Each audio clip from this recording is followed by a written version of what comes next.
សួរបងប្អូនសុខសប្បាយអត់ខ្ញុំតិចអត់តិចមែនតើ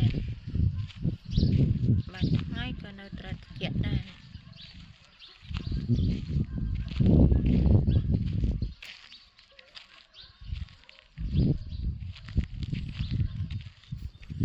បងប្អូនសុខសប្បាយអត់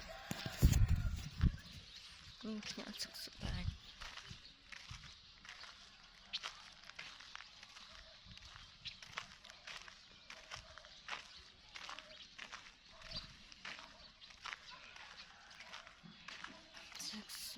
បងប្អូនគេទៅធ្វើការអស់អ្នកបងប្អូន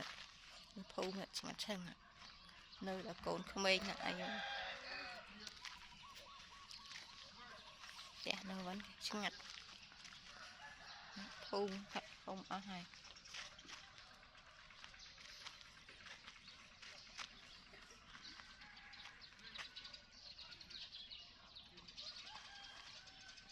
ឆ្កែ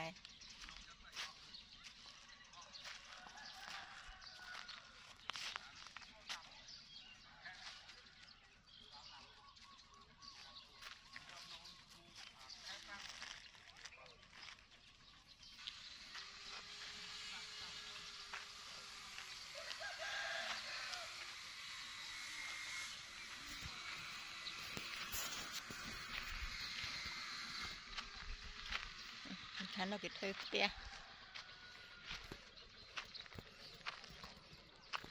នៅខាងភូមិខ្ញុំនេះគេធ្វើផ្ទះធំធ្វើម៉ូតដូចគ្នាមកភូមិ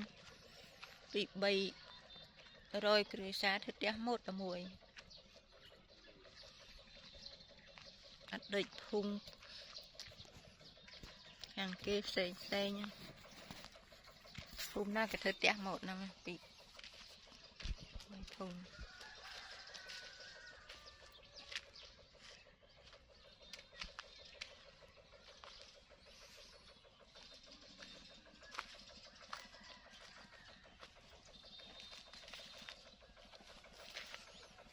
ស្អាតបងប្អូនស្អាតផ្កាផ្ទះខ្ញុំផ្កាកាត់ដែរផ្កាខាងផ្ទះខ្ញុំបងប្អូនស្អាតអត់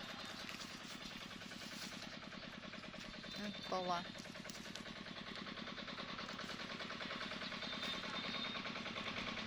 អូនចង់បានផ្កា